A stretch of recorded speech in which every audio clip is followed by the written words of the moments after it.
Well, my focus has been on equity under ANCSA. Mm-hmm. When you have 5 communities, and only 5 communities, that have been left out of the original ANCSA entitlement, because you say, well, wait a minute, what's the difference between Haines and Skagway? They're pretty close to one another. Haines was left out, Skagway was not. Juneau was taken care of, Ketchikan was not. You can go down a whole list and you say, well, what happened? And interestingly, the legislative history on it is more than a little bit muddled and not clear. It's like, well, they were just not included.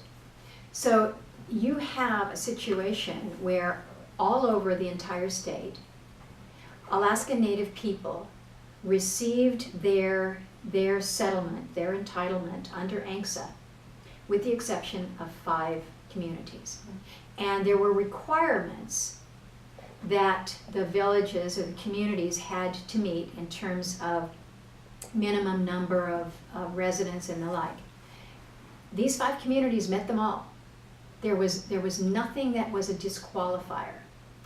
And so over the years, these 5 communities have come to every member of the delegation, and for decades now we've been introducing legislation that would allow for what we call the landless natives, to basically give them the equity that every other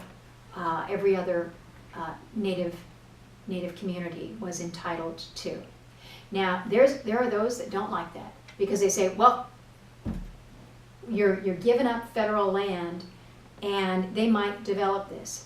Well, that's true, they might, just as every other community that received their lands pursuant to ANCSA was able to do. Mm-hmm.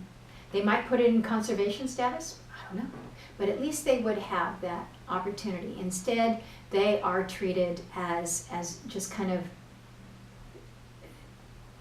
just left out. Mm-hmm. And so for me, this is a matter of equity. It's challenging because, as we all know, every acre, these communities are all down in the Tongass. Every acre in the Tongass is precious. Every acre is considered somebody's. And so how you can provide for equity is a challenge. We lived through that with the Sea Alaska land conveyance for almost a full 10 years, a full decade. We worked to resolve that, and that was hard. Mm-hmm. It was hard. But just because things are hard doesn't mean that we should give up on them.